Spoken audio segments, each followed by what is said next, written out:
Welcome back. Crime still a top concern for Americans as we head into next year's midterm elections. North Carolina just passed Iryna's law, named for Iryna Zarutska, the Ukrainian refugee killed last month on a North Carolina light rail train.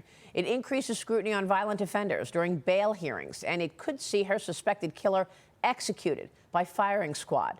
RNC Chairman Michael Whatley, who's running for Senate in North Carolina right now, was one of the main drivers in getting the bill passed. He's also working to help those still affected by Hurricane Helene more than 1 year after it hit.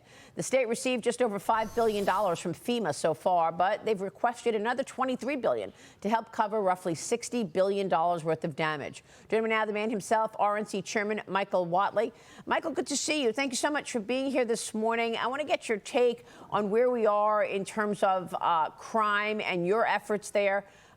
This is an issue across the country. Well, it is an issue across the country. It's an issue in North Carolina because my opponent, Roy Cooper, back in the middle of the 2020 riots while he was marching around the block with Antifa and Black Lives Matter, took the time to sign an executive order saying he wanted to reimagine law enforcement in North Carolina. We don't need to reimagine law enforcement. We need to enforce the law. What he did was create cashless bail and a revolving door that put criminals like DeCarlos Brown Jr. back on the street after he'd been arrested and released 14 different times. He should have never been on the streets. He should not have been in that light rail car and in a position to kill Iryna Zarutska. That is incredible, reimagining the police. Michael, you're running to replace Senator Thom Tillis. He's retiring at the end of the term. Tell us about the campaign. You've already raised nearly $6 million since entering this race on July 31st. You're facing former Democrat Governor Roy Cooper. How's the campaign going? The campaign is going very, very well. It is an honor to be endorsed completely by President Trump and to have his support going into this race. And the outpouring of support that we have seen across North Carolina and, frankly, across the country over the last 6 weeks has been absolutely fantastic. We're in a great position to win this because I'm out there talking to every community and every family about the issues that they care about. We're going to make sure that we have an economy that is going to create jobs and raise wages. We're going to help our manufacturers, our small businesses, and our farmers. We're going to keep our kids and communities safe, and we're going to make sure that our men and women in uniform are able to help protect our interests and allies around the world. Well, we're worried about them getting paid right now, frankly. The government shut down now in an 8th day. We enter the 8th day today. The Senate is going to vote again this morning on the Democrat and the Republican funding bills, but they are expected to fail once again, Mr. Chairman. I mean, Democrats are refusing to sign on to the GOP's clean stopgap funding. They want to extend the Obamacare subsidies, tax credits set to expire at the end of the year. Wisconsin Senator Ron Johnson was here yesterday talking about it. Here's what he said. Watch. Do you have any confidence that government will reopen anytime soon? Are you going to have to give on the Obamacare subsidies?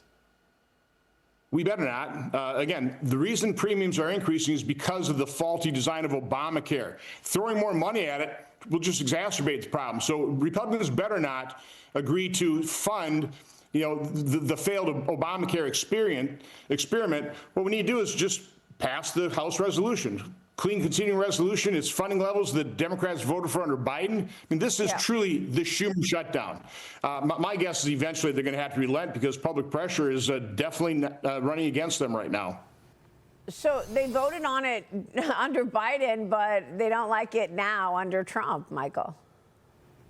Yeah, this is the Schumer shutdown, no question about it. Chuck Schumer, for the last 30 years, has said that shutting down the federal government is absolutely a huge error, and now all of a sudden he supports it because he's getting pressure back home from AOC and other members of the progressive bloc in the Democratic Party. The fact is that they're trying to put a $1.5 trillion liberal spending wish list together to move forward with negotiations.